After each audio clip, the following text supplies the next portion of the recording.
Hi, everyone. I'm your host, Dave Sands. Welcome to the Food Origins podcast. I'll be talking to people about their unique stories with food. And as a quick reminder, the restaurants and gear talked about on each episode can be found on my website, foodoriginspodcast.com. I appreciate your support, and thanks for listening.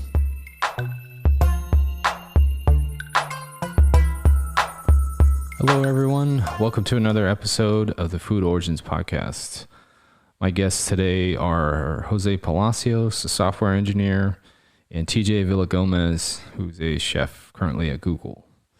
The reason I had them on for this podcast is, they're good friends of mine, but, I wanted to highlight where they are from and who they are.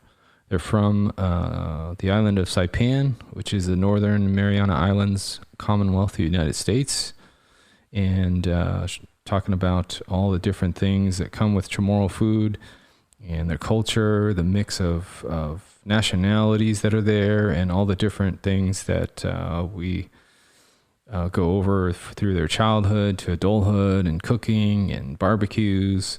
So we kind of go over everything that comes with Saipan. So hope you enjoy that. It's a country that's not talked about very often, so I definitely wanted everyone to get a feel for it and get to understand it and maybe want to visit one day. Enjoy.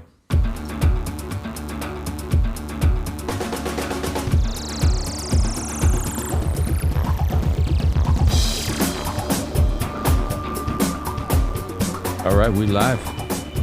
Yes. We are rolling. Welcome, everybody, back to the Food Origins podcast. Hey. Today with me, I have Jose Palacios and I have TJ Villagomez. Yes, correct. With me today. So I'm fortunate to have both of them on. And we'll be talking about where they're from. So without, waiting any longer, Jose and whichever wants to go first, just tell us where you're from.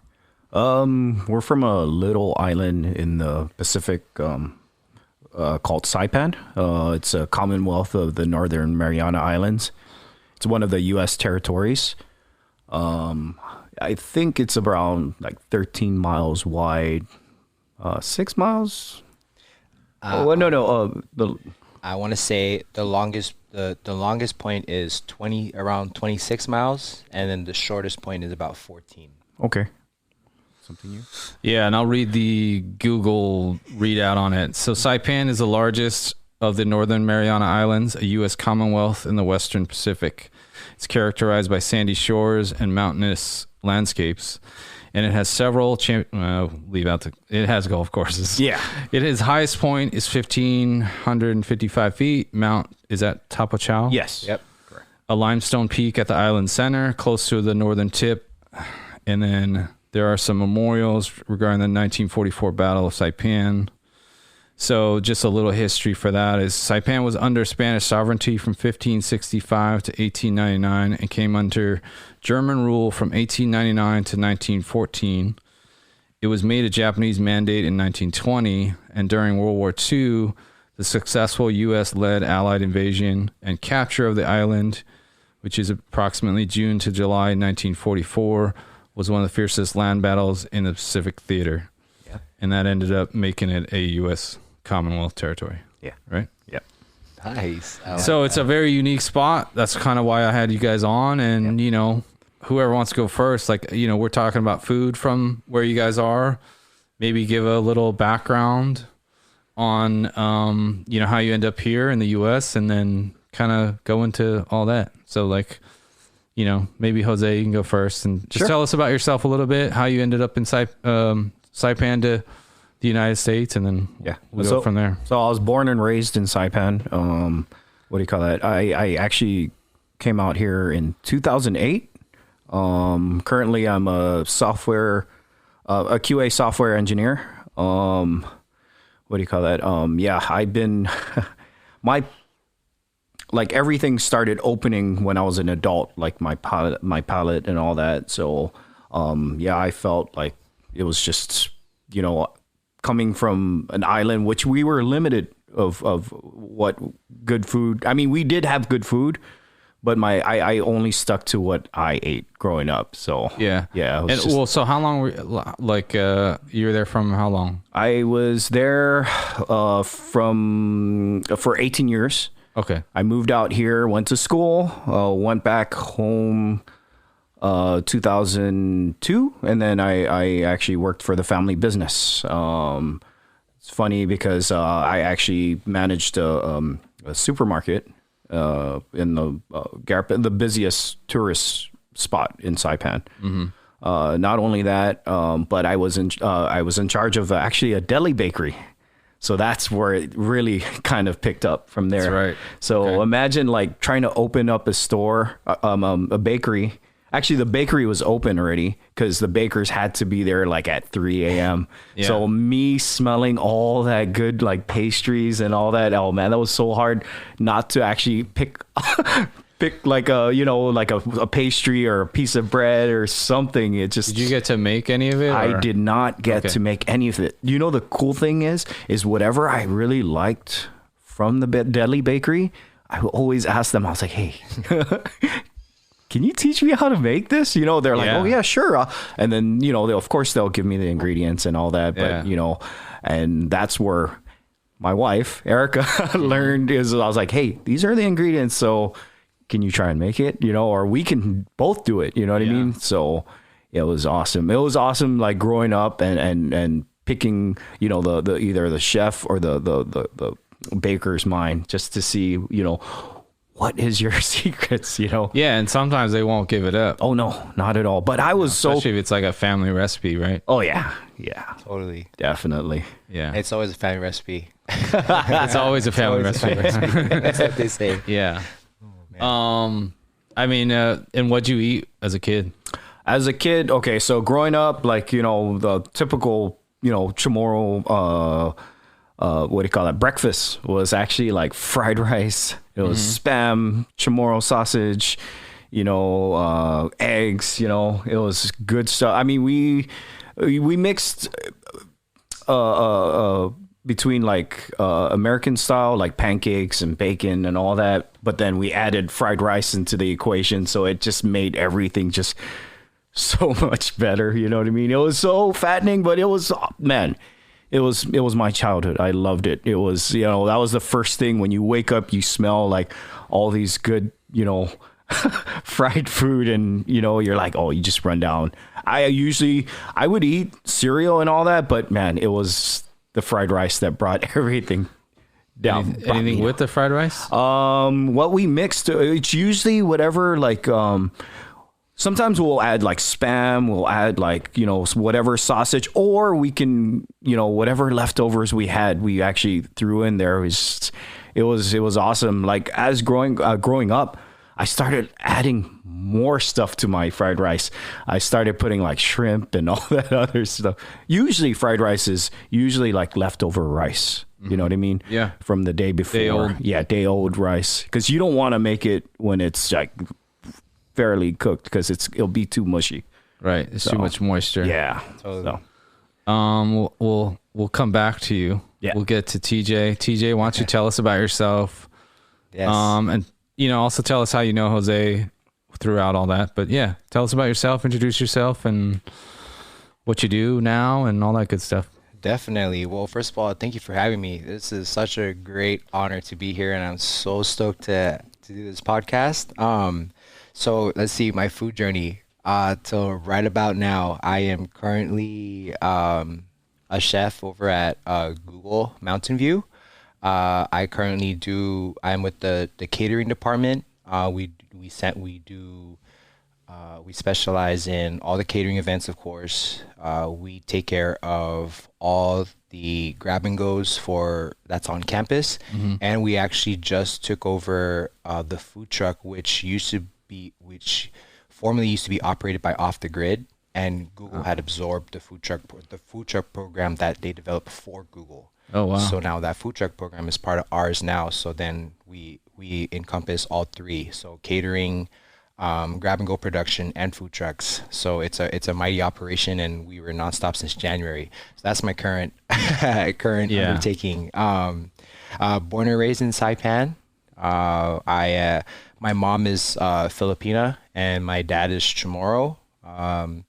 And when it comes to my food memory, and that's kind of how it led me to here. So I definitely remember growing up, my parents operating a I want to say it's sort of like a bar and grill type. It was called The Flames, and I actually just recently found this out through my mom that restaurant name came from a really popular restaurant in the Philippines. So my mom decided to use that same name. So growing up, I've always watched all the cooks in the back kind of prepare the food, and it started there, and then kind of along the same line down around 3 years after that, my mom's first cousin opened up a Filipino restaurant down the street called Topside Cafe, and that operated for a while too. And I was lucky enough to be, to kind of see all the cooks, push out all the Filipino food. So I've been so fortunate to have both sides of the family have great cooks from my mom's side and my dad's side. So everything that I know growing up is always around food. And just growing up with a Filipino mom and a Chamorro dad, and the thing is with my dad, he's so fluent in speaking Tagalog that, I was just always around Filipinos and of course the Chamorros. So when it came to the parties from both ends of the spectrum, I had all the foods. And let me tell you that, talking about it now, the fat kid in me was always so happy. Yeah, how could you not? How could you not be? I just don't know where to start when it comes to talking about all the foods, because growing up I had very specific tastes. So I definitely, one of the more favorite foods that I enjoyed growing up that my mom cooked were these baby crabs. So in Tagalog it's called alamang, and okay. She would just take these baby crabs and she would just saute it like adobo style, tear through it, suck on all the bits and pieces in there. And oh man, and that's what we went to the market for. And then I also was fortunate enough to travel to and from Saipan in Guam in the summer because my grandma lived there. So when I was in Guam, my grandma also was a great cook. So I would try both, whatever both islands had to offer. So I had a favorite restaurant when I'm in Guam, and I had a favorite restaurant when I'm in Saipan. Most of them were Filipino local food stuff. Okay. So what did grandma? I like to ask what grandma's specialty was. Yes, I love this question. So my grandma's favorite thing to make for the family was short rib sinigang. Two words we love on this podcast. It's called short ribs. My brother will attest to that as well. But totally. Tell us about what sinigang is. Okay, so sinigang is... Well, what that dish, tell us about that dish. So sinigang is a traditional Filipino soup dish it's sour soup made from tamarind, and you can pretty much whatever is taken out from the land, you would throw it in a pot, make your sinigang stock base, and then throw your veggies in there. Or if you have pork or beef, you would bring that to a boil, let it get soft, and then finish it with all the veggies. But your tamarind soup base is that's your start, and then you kind of just that's the flavor.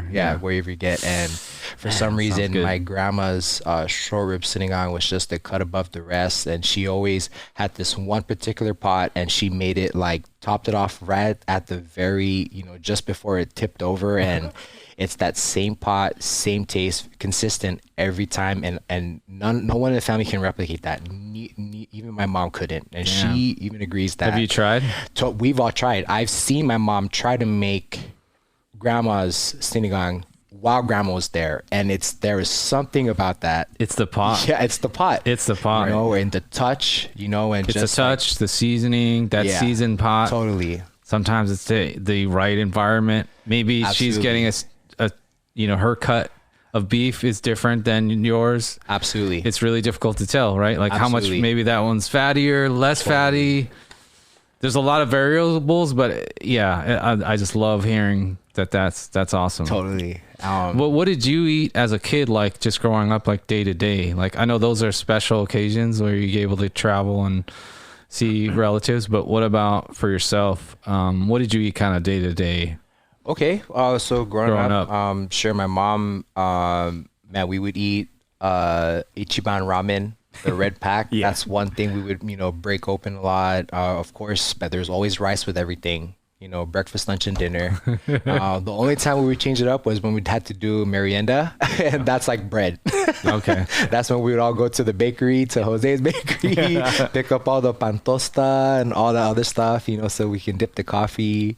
But it's rice all the time, breakfast, lunch, and dinner. The exception would be maybe spaghetti once in a while. Okay. Filipino spaghetti. Filipino spaghetti? Yeah, pancit, sure. But there's always rice, and it's How about really palabok? Oh, absolutely, all the time. That's like palabok is definitely a special occasion kind of a dish versus spaghetti could be any time of the day. Is that made with peanut butter?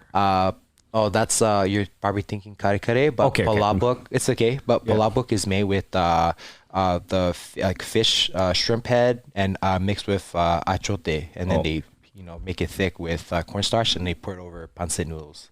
Oh, So interesting. That's palabok. Yeah, and I've had it with rice noodles also. With rice noodles. Yeah, pancit noodles, rice noodles, thread noodles. I had a neighbor who's Filipino, and his mom made that for us once in a while. And it was a grade school classmate, and that was my introduction to Filipino food. Was Totally. that. Right. He's like, "Oh, it's palabok. You should eat it." I'm like, "Okay, Right.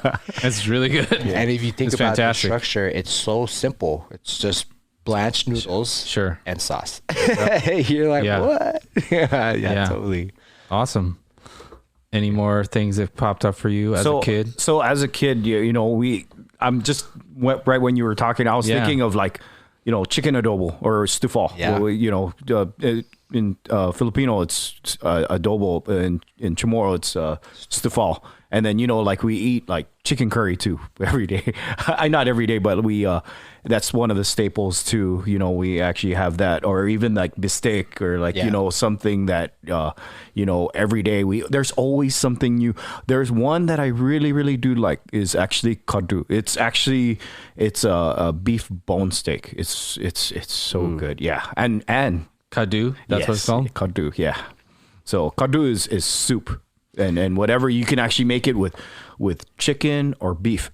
Usually in Saipan, because we actually have livestock. So I mean, we can get it from the store, but it tastes so much better when after somebody slaughters, just say a cow or some chickens. You actually, because we have a lot of wild chickens around us, so we usually either do that and we kill it and then we just cook it, and it's so much better when it's fresh than from actually store bought. I don't know why. I mean, I know why, but it just tastes so much better. But yeah, growing up, that's exactly what we ate.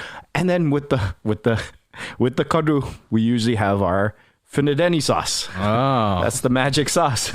Magic sauce. you're gonna have to explain that. You just blurted it out. Yeah. So there's We're a saving that. I'm saving that for later. But go ahead, tell us. So Tell us all about finadene. So finadene, there's a couple ways of making finadene, right? In Saipan, most of the times we actually make it with just say, lemon, soy sauce. We put like onions in there, green onions. We also add, we can add, tomatoes, whatever in there. And then I think more like Guam or even the Filipino style, it's mostly like soy sauce and then vinegar. Yeah, and then they add like, And of course, the hot pepper, the doni. So and from there, that's actually what makes it all of this together actually makes that perfect balance, you know what I mean? Because you have salty and then you have that spicy and then that a little tang from the vinegar. It has a nice kick to it. Yeah. Like if you put a little too much, you're like, oh, I put too much on there. Yeah. Yep. When you've made it and you're like, go easy. You're like, try it first. Yeah. A little bit. And then if you want more, put more on. Cause sometimes sometimes the chilies are there visibly. Yeah. That's when you got to be careful. Yeah. Like, the location that we had in Fremont, their finadene was spicy. Yeah, like they made it extra spicy, and they were like, you know, even some of our friends that ate there, they're like, you gotta go easy on that. Yeah. Yeah, I agree. But if you like it, you like They it. added too much. But the pepper, so maybe TJ can explain what pepper is used in the finadene. Oh yeah, so it's boonie pepper. Yeah. I don't want to say it grows wild in Saipan. Okay. You know, and they're just bushes. Yeah. You know, the longest they'll ever get is probably no more than an inch or inch and a half, and they're Okay. all short peppers. And I want to say they're, you know, that particular style of pepper is only you know, you can probably only get it in Marianas and Guam included. Yeah. You know, but for some reason they're hotter in the island of Tinian, which is about a 30-minute boat ride from Saipan, where a lot of my family members are originally from. Okay. But those peppers grown on that island is particularly hot, and I want to say it's very exclusive, like how you get grapes from Napa. You know what Okay. I'm saying? Like It's the location. the location and just the way the recipe is built, like how the recipes are being made there, it's different from Guam and Saipan, so Yeah. it's super exclusive. Would you say it's like habanero hot then? Oh man, it's It's actually hotter than that. Yeah. You think so? I think it's hotter Okay. than that. Yeah. Yeah. it could hang. And Yeah. the smaller the pepper, the hotter. I mean, I don't want to compare like it's, you know, they're two different styles of peppers. That's If we were to really compare it side by side, the closest is Thai chilies. I was gonna say Thai. That's Okay. actually what I was coming to. It's Okay. It's when you go to a Thai restaurant, right? You ask like what level of spice. level? It's Thai spicy. When they say Thai hot, it's like that's where Yeah, it's, Yeah. I mean, mild is still spicy for a lot of people, And in Thai food. Yeah. And a lot of locals, it's crazy because I mean I don't do this, but they will. TJ can actually take spice, so he probably can eat it like straight right there. Yeah. And it's so hot, even my lips are burning. I'm like, no, I can't. I'll mix it in my finadene so it actually starts getting nice and you know, it won't take that full spice. We're gonna have to do that hot ones challenge. Oh one of man, these I'm days. down With to the do wings. that. Yes. I think all those dares growing up that my brother gave me Yeah. it paid off. We didn't. The closest I come to is like kimchi sauce. Yeah. And like me and my brother, the only dare was like you had to drink the juice from the kimchi after. I you would know? love to. Yeah. And we were like, sure. And then what? You know, we didn't get into all the crazy hot peppers then, but Mine was we didn't have that much because my dad's, you know, American, so it's like he didn't spicy. Far from it. Like not even hot. He won't even have hot sauce. Oh no. Mine as a kid, actually when I was in high school, was more like how many we can see how many what do you call it, those wasabi peas. Yeah. See how many. Jam in. That was the spiciest, but that's Yeah. not even. So I got to go into there's all the good stuff, all the stuff that's great. What did you not like as a kid? Either one can go first. You can go. Okay. TJ, why don't you tell us what you didn't like growing up? Definitely, and I think my mom would definitely agree if she heard this one. There is this flower that is only found or harvested. Like the Filipinos, for some reason, really enjoyed this particular flower. And if you look at it, I guess it's an unopened plumeria tree. You know, like an unopened flower bud, right? And it's got, you know, I'd say it's about 3 inches in length. And all she did was just kind of steam it, and you do what not with it. And I think she kind of overdid it at one point in time, and that is my least favorite dish. At the time too, I really had a dislike for bitter melon because it was in a lot of Filipino. It is, yeah. It's in a lot of everything, but I actually enjoy it now. So as a kid, there were a lot of things I disliked, but at this point, there is nothing. I will eat everything. That's awesome. Nothing. That's awesome to hear. Like, so just to get back, that's like is it like a blossom? Like it's right before? Yeah. You know how like you can eat squash blossoms? Exactly. Very similar? It's very similar to squash blossom, but the taste and the flavor is terrible. I don't even want to remember it. Okay. I refuse to. Yeah. That's, but that's part of like, trying stuff and figuring things out, what you like and don't like. Totally. Jose? So mine, I definitely have a story. So growing up, actually, we went to Japan. This one, actually, we go to Japan every other summer or every summer. My grandmother My grandmother used to cook some eggplant dish, and none of my cousins actually and my siblings ever actually liked to eat it, and it traumatized me because we could not leave the table until that was done. I mean, I was like, oh man, sometimes you'll see one of my cousins crying because they're like, no, I don't want to eat this. So yeah, that was one thing that I really disliked growing up.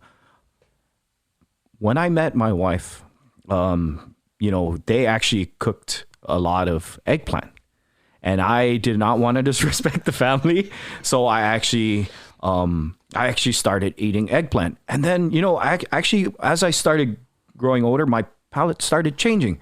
So I was like, totally, this is not bad at all. Actually, even the way they cooked it was actually really good. I noticed Filipino side and the Japanese side, they really like eggplant, nasu, right? So, and the way they cooked it, it was so much better. I was like, man, I was missing out this whole time. Maybe it was just the texture. I don't know, but I really, really did not like it growing up. I have another one. Oh, I have another one. And I admit I'm probably going to get shit for this, but growing up, I really did not like fritada. And I'll explain to you what fritada is.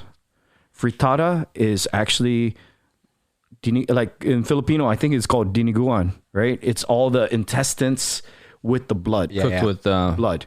Yeah. Pig's blood. Yeah. Pig's blood. Or cow. Yeah. Something like blood. that. Because, growing up, we were the ones me and my cousins, actually, when we slaughter a cow, we're the ones that are cleaning all the intestines. We're like, we have a hose and you see it all just cleaning out whatever we have.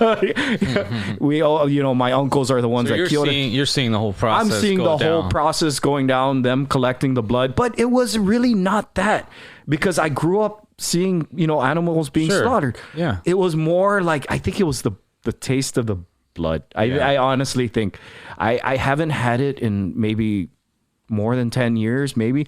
I'll revisit it. It's an acquired taste. It is. I've got my fair share of experience with Filipino food, so I've had dinuguan, and you either like it or you don't. See, the thing about it is dinuguan is a little bit different because It's probably different. They actually add a lot of meat into it. So it was like, oh, okay, There's meat. There's meat, but with the Chamorro style, it was a little bit more of a lot more of the intestines, and like back then I didn't like tripe or and all that other stuff. So there was so Just much, all that stuff's in there. Yeah, all of that stuff. Right when you pick up the spoonful, you're like, whoa, what do I eat? But now I like intestines. You know what I mean?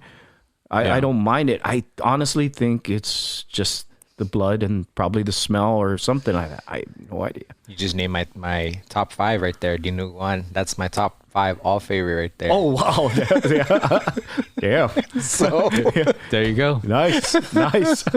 He has a heavy like Filipino side. Oh yeah, but still, that's he chef, has an man. advantage. It's definitely chef has a different palate. But that kind of leads us into like growing up. Like, so, you both have a wide variety of things that you've had as a child. You don't like things as a child.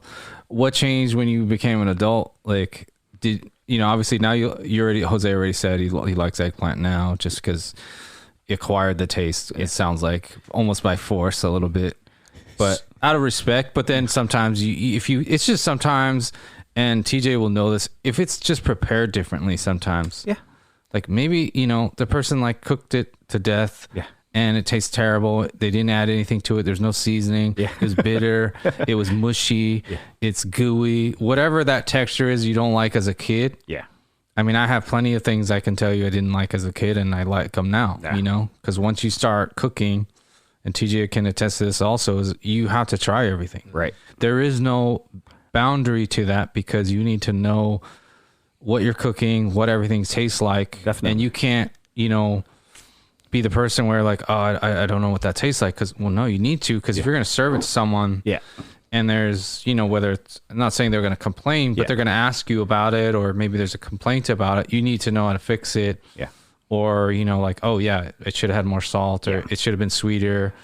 Yeah. So it's like those flavors and textures can super change. So like, kind of going into adulthood, but I kind of go into, you guys are already talking about some of the dishes you guys like already, but yeah, is there stuff that just completely changed for you, TJ, like to adulthood? Because Jose kind of already talked about Absolutely. how he's into a lot of more stuff now. That definitely changed when I was in culinary school. Yeah. Where'd you go? I went to Kapiolani Community College in Honolulu. Oh, so the wow. campus itself is located right behind Diamond Head. So that means our view was spectacular. Wow. Like when we had to do our dining room service, overlooking the water, overlooking Kala. Anyways, Fantastic. right. But that is actually that's where I definitely learned to appreciate everything that I was from at that moment, throughout my childhood to my teenage years. And then when I got to culinary school, it kind of just, everything came and hit me, like the bitterness of the, like I enjoyed the bitterness of the egg, the bitter melon, things like that. Those little things that I used to dislike, I learned to appreciate it more now, just because of, that if I tell myself I'm be a chef, what kind of, you're trying to try all the food, and things that you like and dislike, and you try to find the reasons as to why. And if it's an allergy problem, I totally understand, but if it's a texture thing, and maybe I can do my best to accommodate that texture for you, and to maybe somehow convince you that it's actually a very good product. But yeah, it definitely started in culinary school, and I learned to start to appreciate everything that's been put forth in this land that you've grown, harvest, to exactly what Jose was saying, when in terms of we would harvest all of the all the pork and the cows. The most of the items that we do is pork, and I would help process that, and I would see the whole thing. I would see them break it down, and I would help them marinate it, and I would eat it. It takes a while. Even to the part of like subduing the animal itself was, I was like, man, that sucks, but I have food. I have food in my mouth. That's how I see it. Yeah, and I think you respect it more. Absolutely. When that happens. That's kind of the point. Even to this day, I try to preach. If you really care, and if you know your what's being harvested, and you appreciate and thank what's in front of you. Yeah. Really. And I don't have experience in that, and I'm working towards that experience.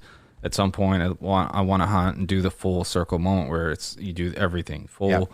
You do the hunt, process the meat, appreciate the hunt, appreciate the meat, and then process it, and then cook it. Absolutely. And share it with everyone else. And that, I think more and more of us would appreciate our meat if we saw the entire process, rather than just a packaged piece of steak that you can just walk down the street and snatch up. Absolutely. And then with adulthood, and my main question is, so I'll go with TJ since you're talking, but do you have a favorite restaurant of all time that you could say, this is the place that just, like takes the cake. It's the top, it's the champ. Oh man, that is, I gotta be careful with this question, because there's a lot. I mean, that's okay, but it's your experience. So, maybe while you're thinking about that, I'll talk to Jose. Sure. I mean, Jose, if you guys don't know, we had a little mishap. I was recording with Jose. Welcome, for me, welcome to podcasting, yes. But we lost the recording, and I'll talk about that in the intro. But anyway, Jose mentioned that his favorite spot, and not necessarily narrowed down a restaurant, was his favorite country, which is Japan. Oh yeah. And tell us why. That was one. But yeah, remember we were talking about like my favorite restaurant in Saipan. Do you remember that? Yeah. Yes. So yeah, my favorite restaurant in Saipan is actually this little house in back of this church, Garapan Church. It's called Casa Urishima. So Casa Urishima was actually this. It's almost like a Japanese Italian fusion restaurant. That's right. Where you can actually get like, just say squid ink pasta or mentaiko pasta or like uni pasta. I mean, they make all kinds of good stuff there. And man, growing up, I actually brought my wife's for our first date there. So she was. I mean, I actually went all out. It's pretty pricey there, but it's man, I love the food. They make all kinds of stuff. Earlier today, we talked about like the shrimp lumpia. Actually, that was the first place where I actually had it. It was actually so good. That was the first time I actually had the shrimp lumpia there, and that was really good. It's so good. And they make their own pizzas. It was really good too. And then they actually made like a beef tartare, but it was called beef kelaguen. It was actually really, really good. And I know you're gonna ask me what kelaguen is, and I'll let Chef do it. We can get to that. We'll get to some of the national famous dishes that are in Chamorro in a second. We'll finish off with TJ telling us about his favorite restaurant of all time. Man, of all time. Okay, so I'll tell you for sure that this restaurant no longer exists. It's in Saipan, and this restaurant is called Town and Country. Nice. And the food there is very straightforward. It's home cooked, local style, a cafe. And the dish that I, just talk about every once in a while when I think about it is their hamburger steak and rice. I mean, as simple as it is, I don't even know if the sauce was homemade or if it's from a can, but I just know that was a dish that to this day kind of, if I was to talk to anybody from Saipan, they'll definitely agree with me. Besides if you can make it from home, but for some reason this restaurant and that was just one of their dishes. Their fried chicken was awesome. Just everything about that restaurant is and I even Googled it at one point and I can never I just know where the location of where it used to be. I know what it looks like. I know what the interior looks like.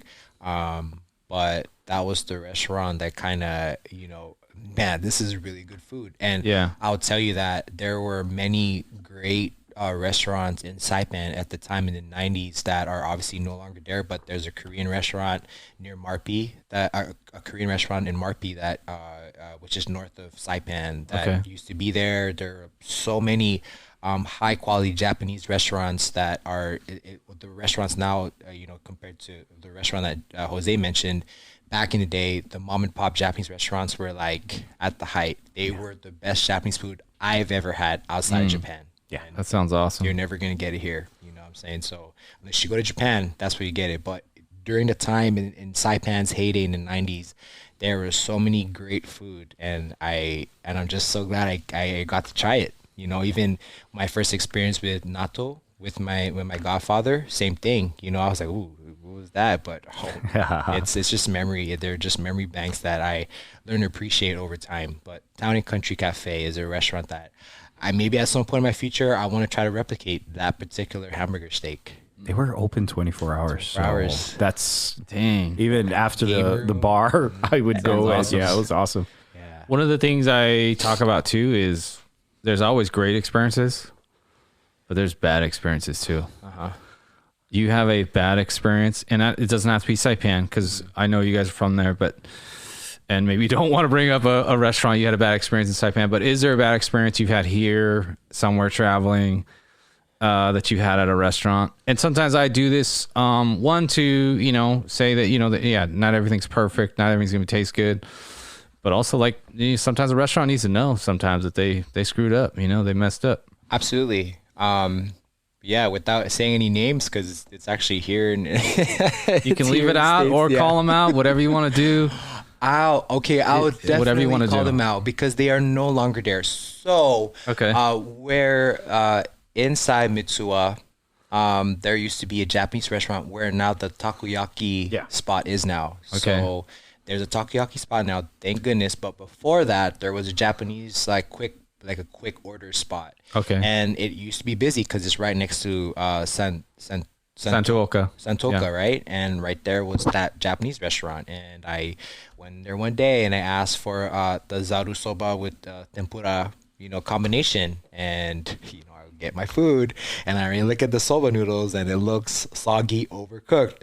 I looked over my tempura, it's cold, and it looks super bready. And I took a bite, and I was immediately not happy. And it's just very one of those instances, especially for me, as a cook. I do my best to really get around like why the meal was bad. Service, that's another story. But Sure. The food itself, okay. I try to convince myself, okay, maybe they're having an off day. But this one was, I looked at my food. I looked at the people who were there. There were these young high school kids, and I looked at the back, and I looked at this young high school kid on his phone, and I got up and I go, you know what? I don't want a refund. I mean, for whatever it is, I just want to tell you that this is not very good. Your noodles are overcooked, and your tempura batter is too much batter, and it was cold. So I just want you to, please fix whatever it is so the next person won't have the same experience. Thank you, and have a great day. And that was it. And Did they say anything back, or? Well, she was, she was this young high school girl, so she's just like, okay, well, do you want your money back? Keep the money because I want to support you, but this is unacceptable as food to be put out like that. Like, Sure. Whatever energy you decide to put that day, you happen to come across me, and not good. So, And I think that's super important. It's execution. it's execution. I mean, boil your noodles. Fry. If your tempura was ready to go, you should have just fried it. Fresh. However, they weren't Sure. that busy. Yeah. So I can see both sides. I can see what's in the back and what's in the front, and collectively, not a great meal. So it's rare. It's Bummer. rare for me Yeah. to. Yeah. It's a bummer. And Jose, Actually, there was actually a couple, but I think probably one of the worst was probably a restaurant in when I was in Bali, actually. okay. Yeah, hotel food, sometimes it's hit or miss, but this one was really bad. I mean, it was so bad, like there was just no taste in the food. Everything was super bland. Like, it was just, I would never recommend that place. It was to the point where me and my brother, we just didn't want to eat it anymore. So we just went out around Bali and looking for like anything like fast food or something, just because it kind of gave like Indonesian food like a bad taste for me until I actually tasted good Indonesian food. Yeah. So I was like, and it was our first meal there. Imagine it being your first meal and you're like, man, this is not that great. Yeah. I said, is this going to be the rest of our trip? Because we're here with our family, my family. And that's probably one of the worst experiences, because I did not, man. It looked like they were just testing food there. Like almost like it looked like. Do you remember what you had? Ah, man. It's probably hard to. It's been a Hotel food's tough because they're running this fine line of, at least here, it seems like they're doing pretty good because they kind of know what to make. They're gonna make we're in California. If they're gonna make California cuisine, the East Coast, they're doing seafood and steaks and stuff, and they're gonna keep it like pretty basic. But then they'll whatever they have locally, they'll add to. And then bring it up a few notches. And then there are some really nice restaurants inside hotels. Sometimes you get lucky where there's like, it's a boutique hotel. Then that's a little different. You might have a Nobu in there or something else is in there. Cause like San Diego has a Nobu in the Hard Rock, I think. And we have a Nobu here in another hotel. I mean, that's you're going to get perfect execution every time. Absolutely. Anthony Bourdain said it best. You're going to travel. You're not going to go to Bali and eat a spaghetti, a hamburger. Yeah, I think that's what he had when he was in somewhere, and he was like, "I should have known better." And he actually, I think, got sick from it, right? Yeah, I think. And he's like, "I broke my own rule, which is getting American food in another country just because I wanted to be comfortable, right?" And totally, that's right on point. And then let's bring it back. So we're here to talk about Saipan. And all the food from Saipan. I made a list of all the dishes. I mean, you guys can rattle them off, but go right down the list. That I think, and then there's some really cool things that come up. One of the ones I wanted to ask you about, tell us about coconut crabs. Oh, nice. Yeah. Either one of you guys can chime in on that, or you guys can go back and forth. It's a unique thing, right? Yeah. They're very rare as far as I know. Is it? Oh, and that, yeah. It's only in that region? So usually, coconut crabs, I think they're the largest, how would you say that? Crustacean, maybe? Yeah, something like that. Yeah, they're actually, man, they're super delicious, man. I mean, I remember growing up hunting them. And what do you call that? I remember we would set traps for them. So how we did it, right, was we would actually get an old coconut, it's already brown, and then you start chopping it up. And then you actually open just a little piece of it, like one side of it, just a small hole. Leave a small hole. You take whatever that's inside, dump it in a jar, and wait until maybe like a week. And then the smell from that coconut, the juice and all that starts fermenting. Fermenting and having that really like sour, smell.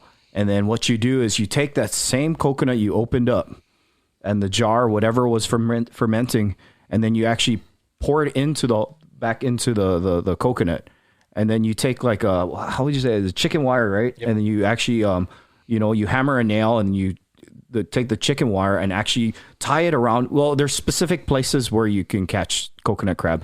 They're usually under banyan trees, or like we call it tautomona trees, and or under limestone. Like just cave areas. That's where the coconut crab likes, because they only come out at night. They actually usually hide during the day. And they're land dwellers. Oh yes, they are. Yeah, sea dwellers. Not sweet. Yeah, sea. Which is an odd kind of thing that you think about. You think crab. Oh, it's from the sea. Yeah, these are not. No. Yeah, and they're average. Like you, the first time you sent me a picture, I thought that was like a large spider. Yeah.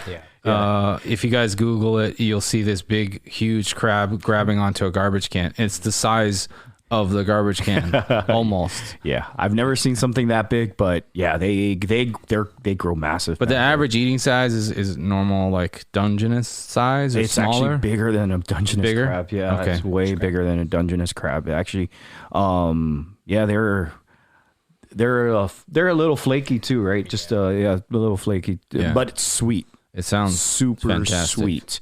And the last time I talked to you, usually what you do is you actually, you put it in just say like empty trash bin, or like just a bucket or something like that. And you actually, not a trash bin, but an empty bucket. And then you actually put like coconut, so they start eating it. And then, and they you got to kind of clean the flavor. Yeah. No, yeah. Not only that, but you got to, because they eat anything, right? Oh, it cleans the stomach. It cleans the stomach. And that's where smart. all that miso is at, Oh, but sorry, going back to how to catch them is like you tie it, wherever, like a vine, or what do you call it? A root, or like around somewhere near caves. And then you actually check them. I usually go like 2 days after. You can go a day after, or like, it depends, because, sometimes you'll find a big one, or sometimes you'll find a little tiny one. So you just got to let the tiny ones go and just, come back again. And yeah, man, some days, man, we'll hit a jackpot. Like we'll catch a lot of them, not a lot, because you're limited to what you can actually catch. But man, yeah, it's so fun. It's so, I mean, when you see it and you're like, oh, yeah, because they look scary. Yeah, you're like, oh man, and you just grab it. Folks, just look that up and you'll see they're pretty freaky looking. Yeah, but it sounds like they taste fantastic. And the reason why they call them coconut crabs is because I don't know the real reason, but they can actually husk a coconut with their pinchers, their claws. So it's true story. They always tell you, like, all the little kids, like, when you see coconut crab, don't put your finger in there. You're not gonna have a finger anymore. No, it's that. Yeah. All right, chef, you're gonna tell us about kelaguen, one of the most popular dishes. Okay. So I want to, definitely the history of kelaguen, or in this case, for the Filipinos, kilawin. Kind of the same idea, ceviche, It's kind of the food itself. The origins of that, the name origin, comes from the Spanish, and it kind of derived and it changed as it made its way to the island. So in Saipan, Mariana Islands, we call it kelaguen. And kelaguen, just like finadene, is it's an interpretation of how you would want to kind of execute the dish itself. But say if we want to make chicken kelaguen, starts with fresh chicken, or in this case chicken. Yeah, you give it a nice seasoning, grill it. Usually gets finished off with citrus, lemons, and then we go back with the same ingredients that you would put in finadene. You will go into kelaguen minus the soy sauce. You would add coconut, fresh coconut. In this case, but there's so many variations depending on the protein you're using. So chicken, beef, venison, fish, shrimp, octopus, you can kelaguen anything. So, even when I was at Google, I had to do a teaching kitchen class, and I had to do, of course, a vegetarian version. So I would do mushrooms. So Nice. Wow. Yeah, you could definitely change it up. Sure. That's awesome. Yeah, you just, And it's typically, it's not like in big pieces. It's chopped up very fine, chopped right? up, usually paired with fresh titiyas. Yeah. Why don't you tell us about those? Titiyas is our version of the tortilla, but this one is made with harina, and then whereas the tortilla, it's bind. They use water to bind it.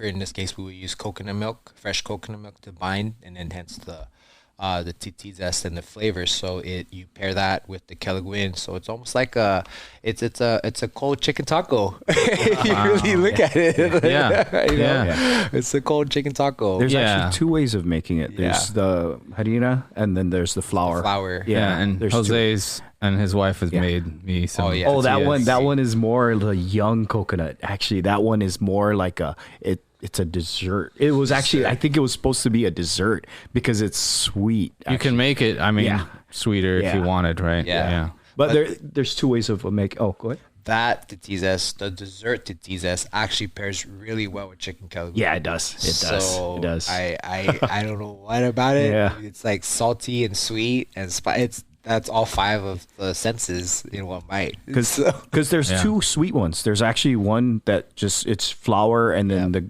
coconut milk and then the grinded up coconut.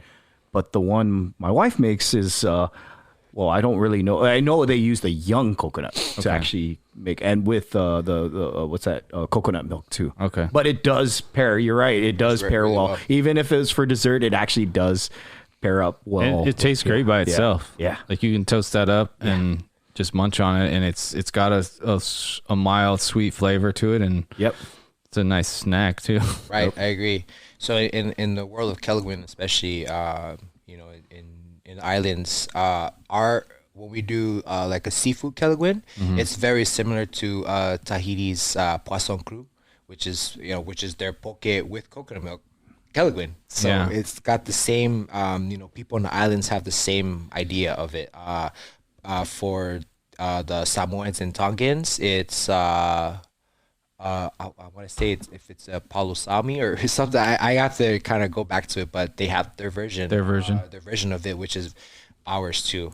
So. Yeah. And then there's a unique one too, is the Spam kelaguen. Oh yeah.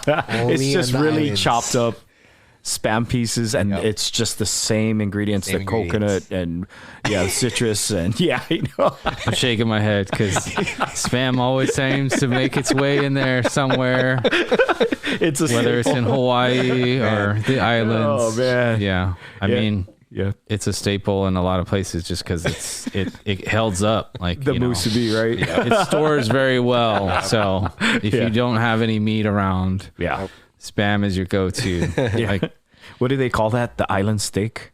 Island steak. That's great. Another side dish that I like in particular is red rice. This guy. Why don't TJ? Why don't you tell us about red rice? Oh man, so obviously the big difference between the two, when you're looking at red rice and say you're from here, you're from the States, and you're looking at you're thinking Spanish rice. Spanish rice is made with tomato base, versus the Chamorro red rice is made with achoti, anato, however you want to call it. And it's simple. You know, you steep. However you get it in either the powder form, the oil form, or from scratch.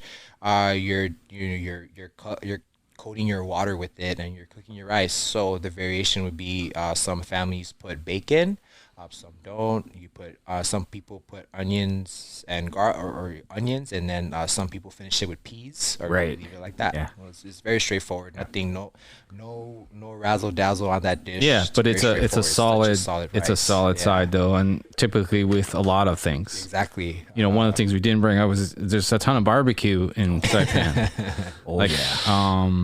You know, you guys have a ton of barbecue. We grew up seriously grilling every weekend. And the one thing that I miss the most about Saipan was like, we barbecue a lot, so much. We have grills all over the beach. I mean, or you bring your own grill.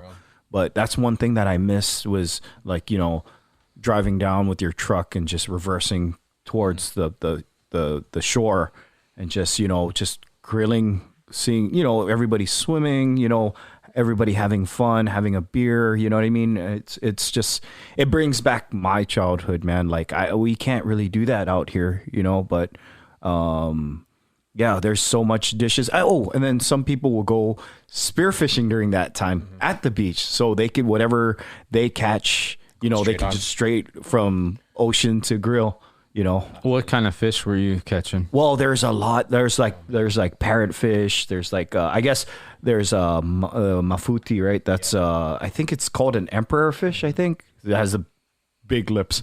Did you spearfish also, TJ? Not spearfishing per se, but we would do net drags. Like we would set the nets up. We would come out. So there's a throwing net, and then just setting your net out right where the reef breaks, and then whatever fish comes out there, you just harvest that. You just you start in the AM, or you know, whatever, high tide, low tide. My uncles did most of that work, and then just kind of just drag the net along with them and just tell what to do. You know what they usually do too is like, they drag the net, or sometimes they'll start like slapping the water, you know what I mean, hitting the water, so it scares the fish too.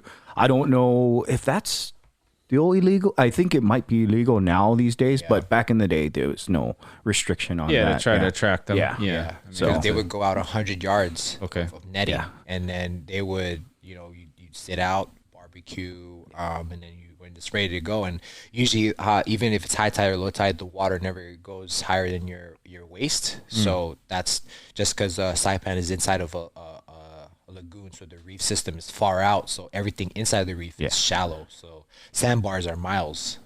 So that's, you know, the people take advantage of those low tides and set up netting, and whatever comes to that netting is food. So there's two kinds. We have a lagoon, and then we have like on the backside is a fringe reef.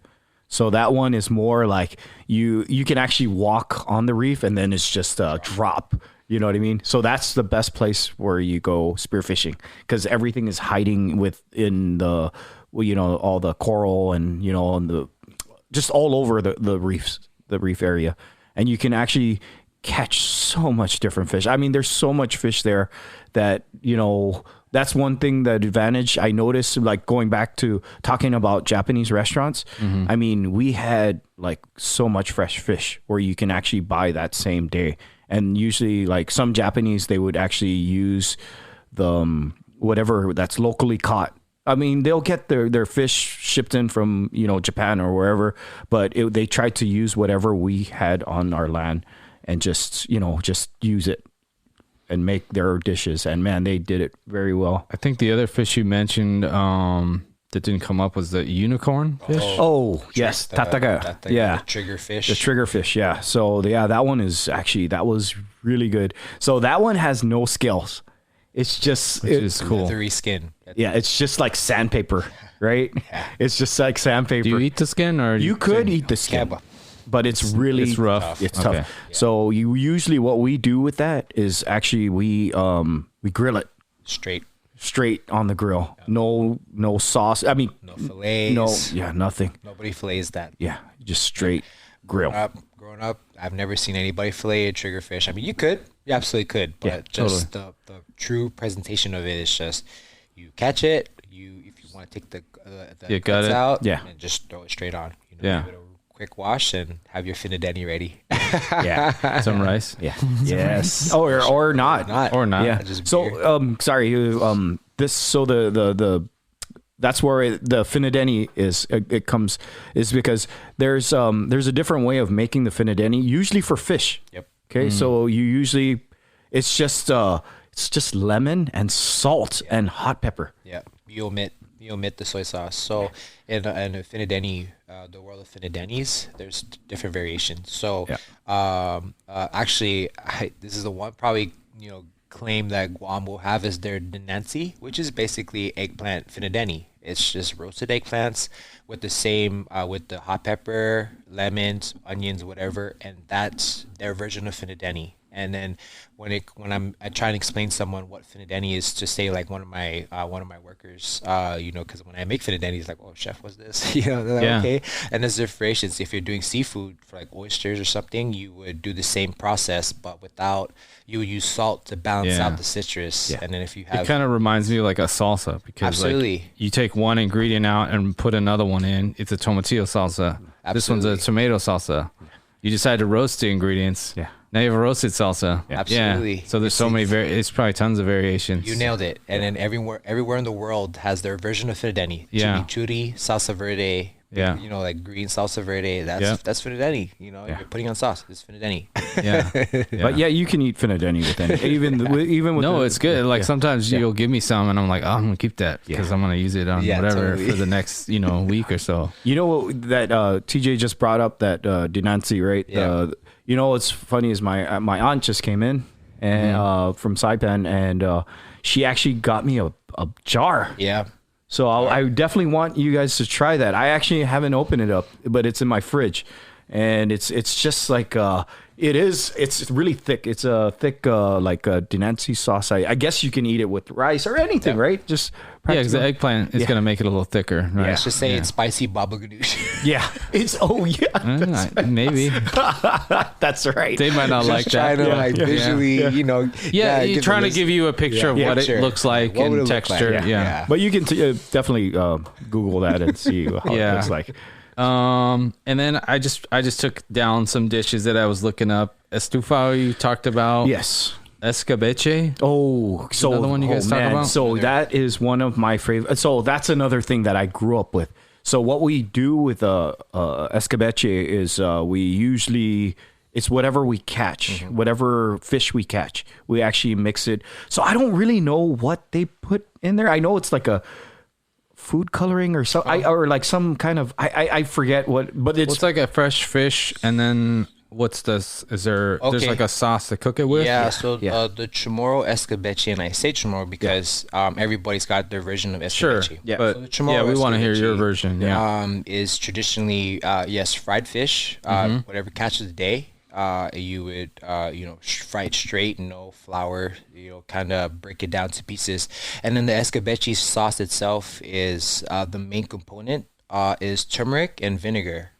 So you would take your veggies, so usually the same veggies that you would most of them are Asian veggies. Traditionally it comes with some sort of cabbage, so Napa cabbage, some long beans, some Chinese long beans, and then onions and garlic, and you just give that a quick saute. You would hit it with some turmeric, and then you would finish it with just regular vinegar. So you would make the sauce would come out vinegary, turmeric-y, and you kind of adjust to that level you want, and you make it saucy. And then once you get your vegetables kind of where you want, you would throw the fried fish in to kind of let it marinate some more, and that's Chamorro. And you're done. Yeah, so simple, so easy. I thought there was more tricks to that, but I thought it was straight up. That's exactly what it is. Eggplant. They put eggplant in there too, and that was the one that growing up I would always no. So I would put it, but now I'll kill that. Man. There's another dish I saw, beef tanak. Oh yes. Man. What about that one? Yeah. So what's that one all about? So how I make it, I usually use ground beef, and then I think you put coconut milk in there too. And then you put like a stewed tomato. It's a mixture of stewed tomatoes and coconut milk, and then you could actually put whatever, like what you said, the long bean or string beans. Or you can put like I like to put other stuff in there, like corn or something like that. Make it a little bit. Yeah, absolutely. So, Okay. And then getting into like some of the sweet stuff, Guuria cookies. Oh yes. So you worked in a bakery, I guess you did. But okay. So well, tell us about those. And so then Guuria, you can tell us what the you guys had in the Guuria bakery. is just like a little like cookie, right, or something like it's a sweet pastry. It's almost like a breakfast. Or like not breakfast. Like man, it's like almost like merienda, right? You eat it in the middle of the day, or like a snack or something. I don't really know how to. My family made it a lot, but I never really saw how they make it. Well, so, I'm not asking for the recipe. We're just asking for. You don't have to. How would you explain that? I guess to give a visual context. Think of a gnocchi that you once it comes off the fork. And then the batter itself is flour, sugar, and coconut milk. So the common theme to a lot of Chamorro food is coconut milk. If it's the once you get the juice out, you get the byproduct, and then you can everything you can do with the coconut pretty much. So in this case, the guzuria is sweetened. It's sweetened flour with coconut milk, and then you make the marks from the fork, and then it curls, and then you fry it. Yeah, they're very small, almost like a fusilli pasta looking cookie, but it's a cookie and a sweet cookie. Sweet, looks cool. Yeah, and there's there's the board where you can lat and bake the dough, and if you don't have one of those, what do you use? Just a fork? You could use a fork. Okay. So people make gnocchis with. So the idea to guzuria, and a lot of like Chamorro pastries, derives from leftover products. So we have, I think everyone has too. When we make pan tosta, it's your leftover bread that you really dry out and reconstitute it to make your biscuits for coffee. It's like a Chamorro biscotti. That's what it is. Pan tosta is a Chamorro biscotti. Okay. Is it brujas cake? Is that brujas cake? Is that anything that comes up? Does that make any? And then the other one, Jose, is the one you brought me today. Oh, a piggy. Oh yes, I actually brought him some. Why don't you explain that one? So a piggy is like it's a pastry too. It's made of like cassava, right? Cassava, and it doesn't look like a pastry at all. Though. Yeah, folks, it's wrapped in something. What's it wrapped in? A banana leaf. Yeah, it's actually made cooked on a banana leaf too. Yeah. And I think it's young coconut too. I know the main ingredient is the coconut and the cassava. Yeah. And then, sugar and all that other stuff. Have you ever made that, chef? So the piggy, I have never made it, but when I read the recipe, it has the same concept with a lot of Filipino recipes. Yeah. So bibingkas and, oh my gosh, sapins. There's so many of that variation that the only difference with the Chamorro piggy is that it gets put into the banana leaf and it gets roasted, so it has that the flavor coming from the roasted banana leaves. So the little bit of char off of it that gives it that flavor. You can choose to eat it with sugar or by itself, or a sweet coconut jam. Tapioca. Yeah, is it made with tapioca? Yeah. Okay. Tapioca starch. Some people use cassava. Yeah. Some people straight coconut, leftover coconut. Yeah. Those all sound fantastic. I think one of the things I like to talk about too is just we're here in the Bay Area. We're here in San Mateo County today at my humble abode, but is there any local spots that you guys really like and you just want to give them a shout out and say, hey, I love this spot, I go eat there all the time? Is there any that you just want to say, hey, this is like, because we got to take care of the people that are close to us too. Have you ever been to Prudencio? I have actually never been to Prudencio. I was going to bring that up, but why don't you tell us about it? Definitely. So actually Prudencio just had their first ever, they call it half a bay fiesta. So they tried to emulate fiestas that we throw in islands. So just a quick context, the fiesta in the islands is to celebrate the saints of the month, I believe, or a very particular saint, and each village, a church will throw a massive party, all the Chamorro food on display. So Prudencio was doing their best to emulate that, and they did a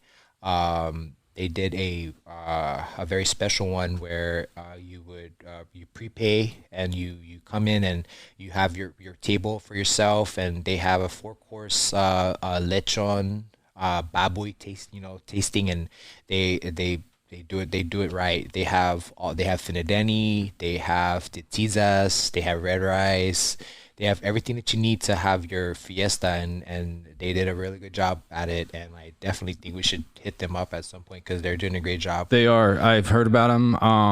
My other work that I do, I've seen the restaurant. It's in the Mission in San Francisco, so that's where they're at. Right, exactly. Sweet. Sean, the chef, Sean, cool guy. He actually trains too. I believe he trains at Empire, and I think he just got his blue belt. So shout out to you, Sean, for getting your blue belt. Congrats.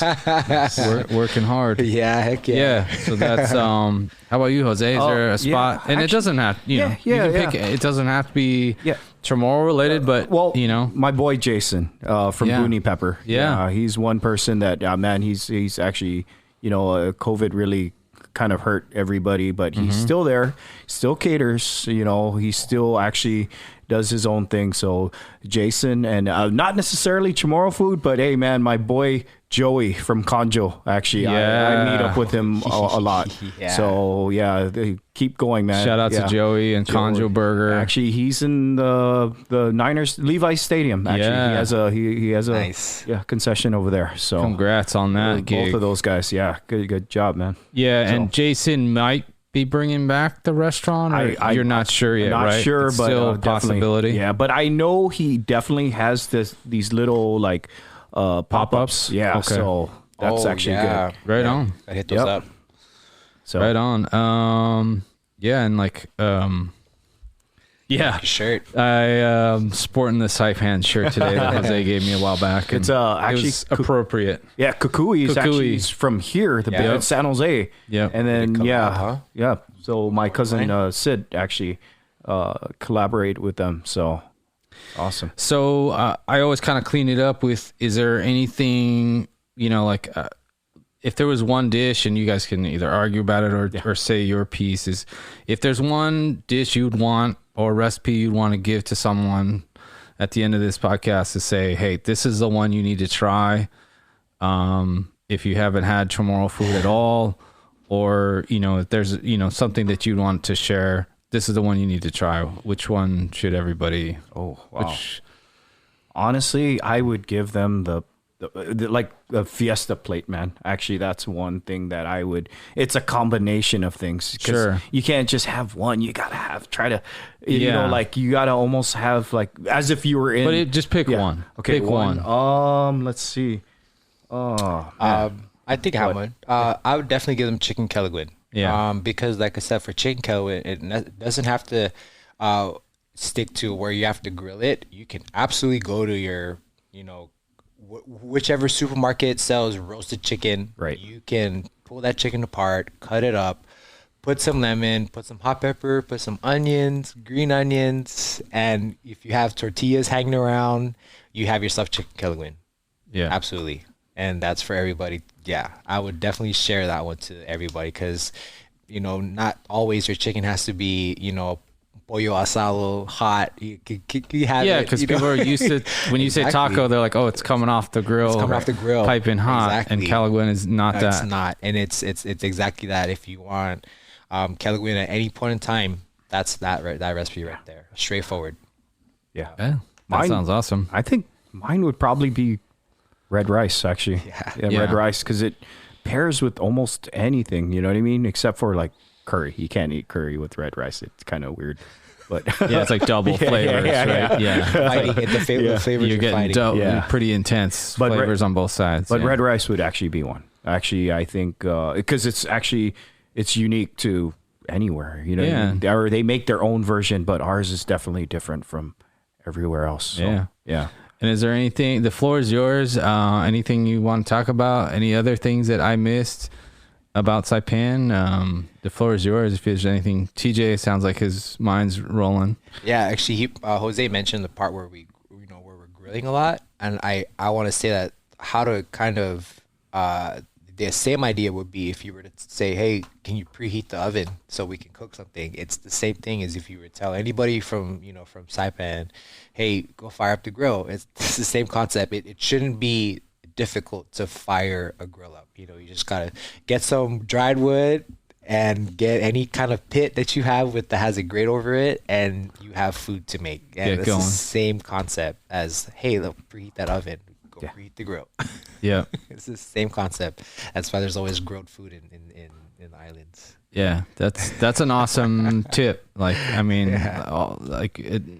there's a lot of gems in that one statement you just gave, because it's like, it's all about, sometimes it's as simple as finding fire, making fire. Yeah. And then, not finding fire, but like making a fire and then just cooking over it. And now you have regional food. And then you have regional food because you got stuff locally, and that's the best we can possibly have, man. For me, right, I honestly, I would like people to come and actually visit Saipan. I want them to come and visit, because there's so much out there. There's so much food out there. There's so much of everything out there. People are so friendly. They're just exactly like TJ and I. We are very open. We open. We'll come with open arms. You know what I mean? They're very welcoming.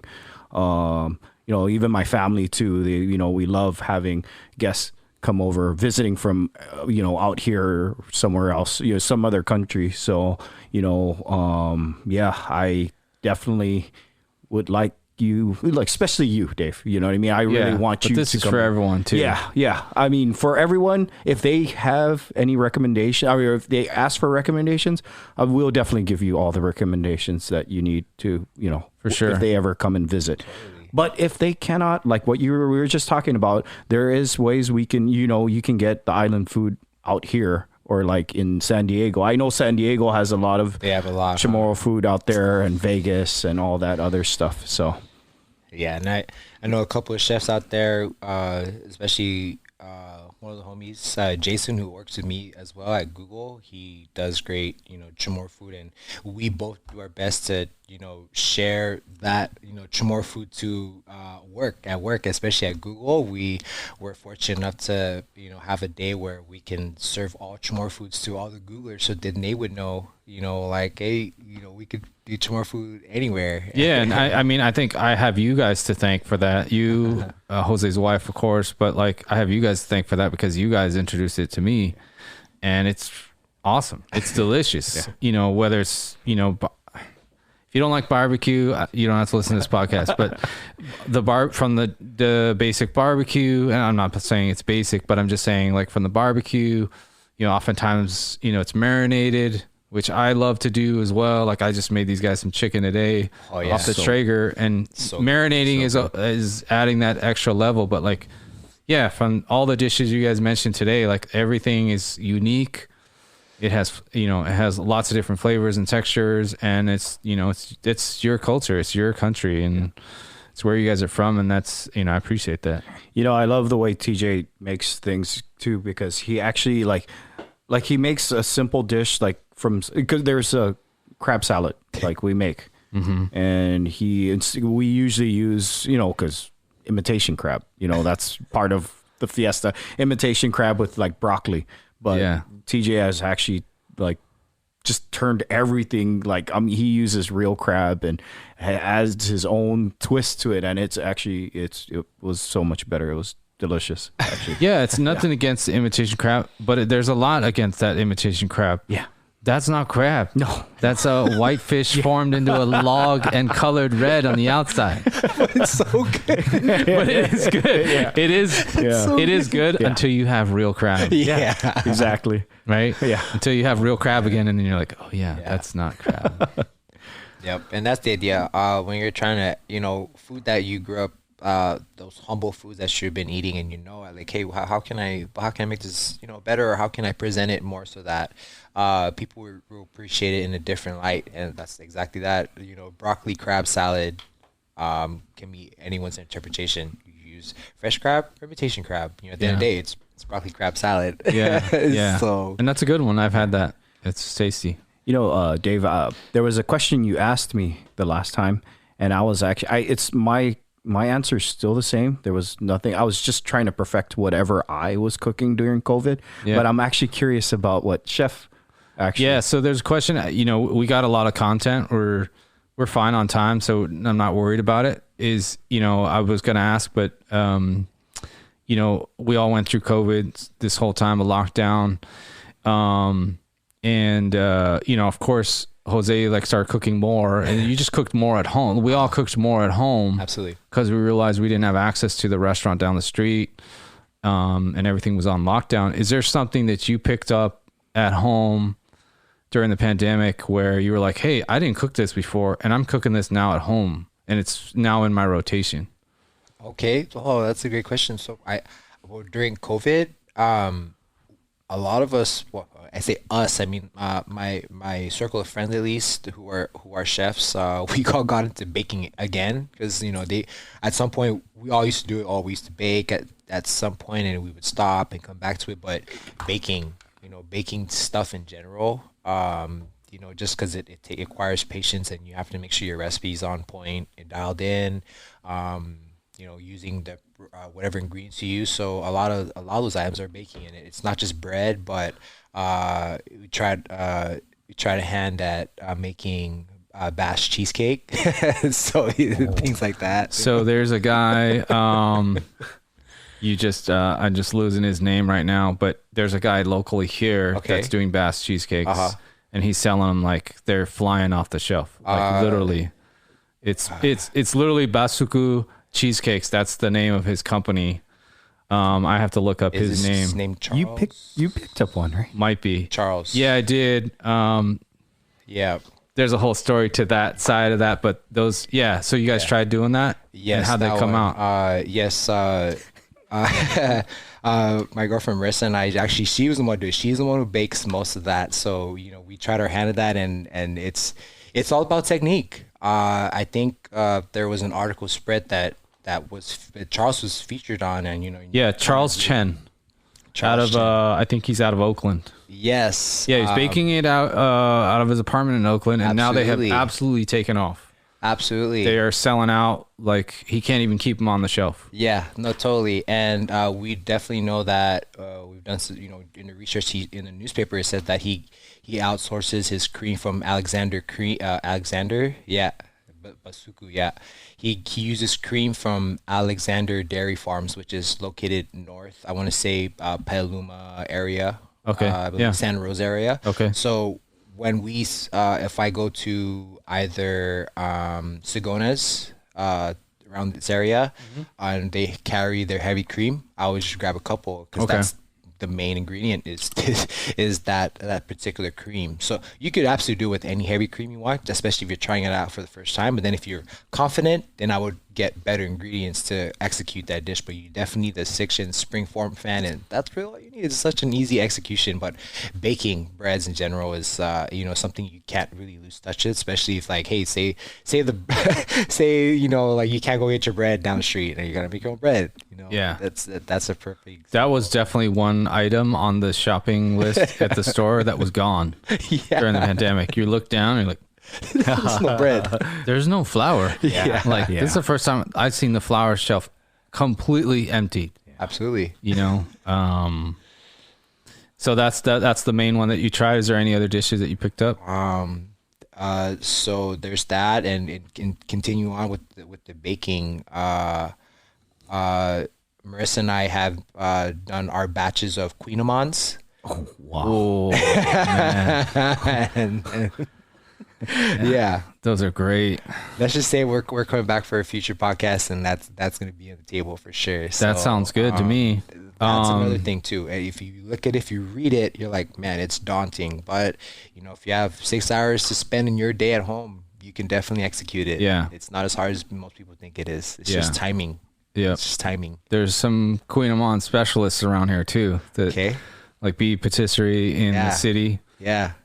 She's known for it big time. Totally. I'm open to, interpret theirs and see what's different from how you make ours. And Yeah. And there's another shop, Mademoiselle Colette. Okay. They have another one. They got a lot of good French pastries. So yeah, totally. I believe in pushing yourself to do the stuff that nobody wants to do. Laminated dough is absolutely, in terms of like difficulty, it's up there just because there's a lot of folding and timing. Like I said, it takes 6 hours from start to finish. Getting those layers in there. There's no way around that unless you have a sheeter. But even with the sheeter, you still have to wait for your dough to cool down. So that's that process. Yeah. That's why it takes so long, and that's why if you come across a bake shop that has their version of their croissant that's like the best in the world, go and try it, and then kind of go who has the best croissants in the area. And yeah, I mean, there's a lot of debate on who has the best. Totally. For me in this area, it's Arsacult in the city.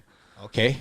They're a small bakery, but they're pumping out a lot. So many. I've never heard of them. They're and I'm not referring to necessarily their croissant, but their almond croissant that has the filling in it. So good. Is insane. The texture, the filling that's inside, they don't skimp on the filling. Yeah. Perfectly execution, excellent. There's always a line on the weekends. You try to go, off times to get something. Nope. There's nothing I haven't had that comes close. Nice. And I've shared it with Jose, Yes, and it was they've had so it, good. and Okay. it's so fantastic. good. But Yeah, right. I don't. If there's anything else, fire away. Oh man, how about you? Was there anything that you? I mean, yeah. I picked up a lot of things. Like I think if you guys start following my Instagram, you'll see I changed over from sharing food like I started sharing restaurants I ate at and taking pictures and getting slowly getting better, and then once in a while I would take pictures of my food. Mm-hmm. And then my wife was like, hey, you should just do your food. Like, your food's good, why don't you start plating it and taking pictures of it? And I'm like, wife's always right. And shout out to you, babe. But like I just changed over from like, why am no offense to the restaurants, but I'm giving you free advertising. You guys already advertise. If you guys have an Instagram, Facebook, social media, that's your advertising. And everyone else is, like Yelps and Google and everything else that's out there. So I started stopping that, keeping those in the stories where you could see it that day. If I ate at a restaurant, every now and then, if there's something super duper good, then okay, you're getting a post. The rest I kept to cooking. So then I started doing things I've always wanted to eat that we go out to eat for. So like if you look at through my Instagram, I think I started out cooking like a bunch of different things, but I started out like just finding different things. So like if you watch Chef Show on Netflix, that is based on the movie The Chef. That's Jon Favreau's movie where Roy Choi came in and really got Jon Favreau into cooking, and now he's fully deep dived in. And now they did it. So they took a spin off of that was they came up with a small series of shows where they cooked the recipes that were off the movie. And then also they were going visiting different areas and different restaurants.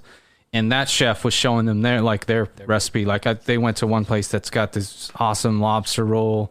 They've done, the beignets, from New Orleans. And like, just take, they did the Cuban sandwich that they made on the food truck, right, from the movie.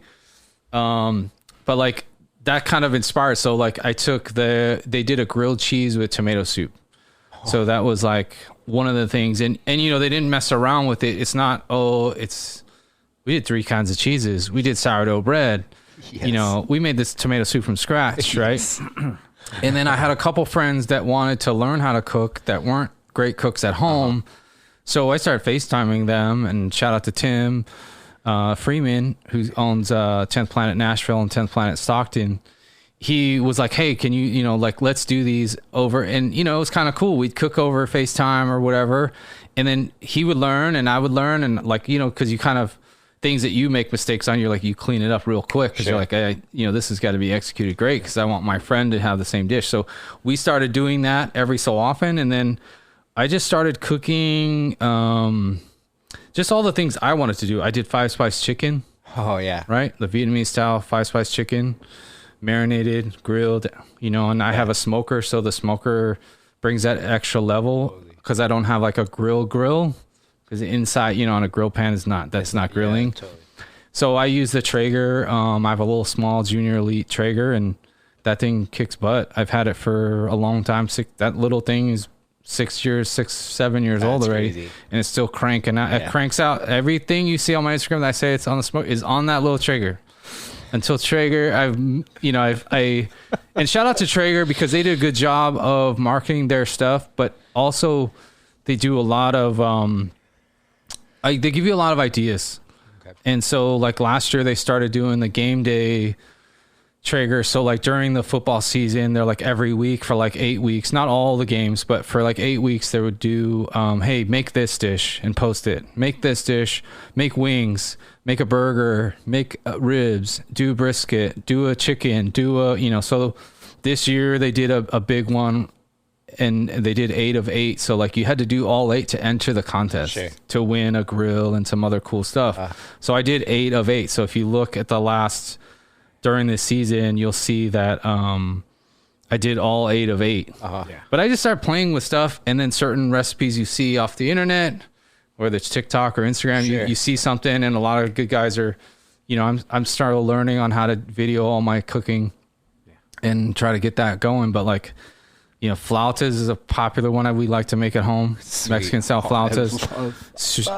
It's a simple dish. Yeah. But it's super good. Yeah. You take roasted chicken, stuff it in a tortilla, wrap it tight. My favorite. Right? Wrap it tight. Fry it so it's crispy. The chicken's cooked. You don't have to worry about the chicken not getting cooked. You just want that tortilla crispy. Put it on the plate, and then you got your salsas. You can make a roasted salsa, sour cream, guacamole. You want hot sauce, you can do hot sauce. You can also do the other version where there's like cabbage and the cotija cheese. Yeah, okay. That style too. I've had it that way as well. And then there's like I think there's like a very thin red salsa. Yeah. That goes over that. Totally. So like I just been playing with that. I did like I've done different dishes from just kind of playing with a little bit of everything. I did some yakitori. Nice. Wings, of course, is a popular one, especially on the Traeger. I mean, a lot of meats and poultry come really good off, the execution off the Traeger. I mean, the flavor off the Traeger's killer on that. Great. I did gyoza, did that. I mean, a lot of it I owe to my mom. She cooked a lot, whether it was traditional or mixed kind of American style. Right. I lost her over the last couple of years. So, shout out to her. But like, I have all that cooking time with her. And then like, once I went to culinary school, it just took off. Like, it was like, oh, you have like a home cooking. Yep. And this, TJ, because you have your home cooking that you grew up with. Yep. Now you have someone that tells you exactly how to make it. Yeah. And you got to execute it perfectly. Otherwise, you got to do it over again. Absolutely. Yeah. Because you're giving, someone is now paying for that dish and expects it to be just like you had at, the soba dish that was terrible is you're expecting that execution to be perfect. And, I don't like to bag on some of the places, but like all I want was what you asked for is I just want good execution. Yeah. It doesn't have to be the best dish in the world. Really. It just has to be, not cold, not, if you say you got crispy chicken, then I want it to be crispy. I don't want it to be soggy. Right. Or, here's a small pet peeve for your restaurants out there. There's restaurants that will make a great dish like fried chicken, and they'll put it in a to-go box, and they'll close the to-go box, and there's no vent holes to vent that box, and that chicken is now not crispy anymore when you get home. And you got, if you're lucky to enough have a toaster oven, then you got to toast it back up. But those are some of the dishes I picked up. I mean, there's a lot more. Thanks for asking for that. But like, yeah, I did a lot of other dishes. I tried to, follow some chefs that were doing some cooking classes. So I tried to take some of those. Like Chef Eduardo Garcia out of Montana Mex in Montana did a lot of pandemic style like cooking classes. Whoa, that's cool. So, and he's, cooking all kinds of things. He's a hunter, but he's Mexican, so he has that huge base. And he started a spice company a while ago. He has an amazing story, so you guys check that out. But I mean, I just started playing with a lot of different ingredients, and it's been fun, man. And it's only getting started. Oh, it's only getting started. Nice. Like today, just to clean this up, but like I made you guys a dish I'm just testing out, and it's just, I love chicken thighs. Chicken thighs is the best flavor profile on us, and then adding the smoker. So I smoked some marinated chicken thighs that were marinated in black fermented garlic with some citrus and some other cool stuff, and we'll eat it after this podcast. Hell yeah. Hell yeah. All right, guys, I appreciate you guys coming on. It's been an honor, man. Go Seriously. visit Saipan. That's all we have to say. I'm gonna make sure that you and Liz come with me, and TJ, so, and Erica, of course. 670. Of course, man. But yeah, man. What's that area code? 670. 670. But thank you for everything, and yeah, man. It's good to have both of you guys here. For sure. You know what I mean? And I think, I'll talk about this in the intro, but some things, bad things happen sometimes, but sometimes for a reason. Yeah. We didn't get we lost the recording of the first podcast I had with Jose, and then now we have TJ on, and I think it worked out. So appreciate you all. Can I give one more? Yeah. one more shout out? Yeah, go ahead. Hey, I give a shout out actually to my family back home, man. Like, I mean, seriously, all my family, from my Jolton side and my Palacios side, I really appreciate everything, raising me. I mean, like, even all what we talked about, like from the bottom up, like, how they actually taught me a lot, cooking and all that stuff. So like Absolutely. From, my childhood was actually awesome. So, learning all this stuff and being able to show my sons, and my wife and, everybody just to, it's just Absolutely. It's awesome. It's awesome. Awesome. Yeah. Thank you. Thanks everybody. Thank you. And we're out. All right. Thank you.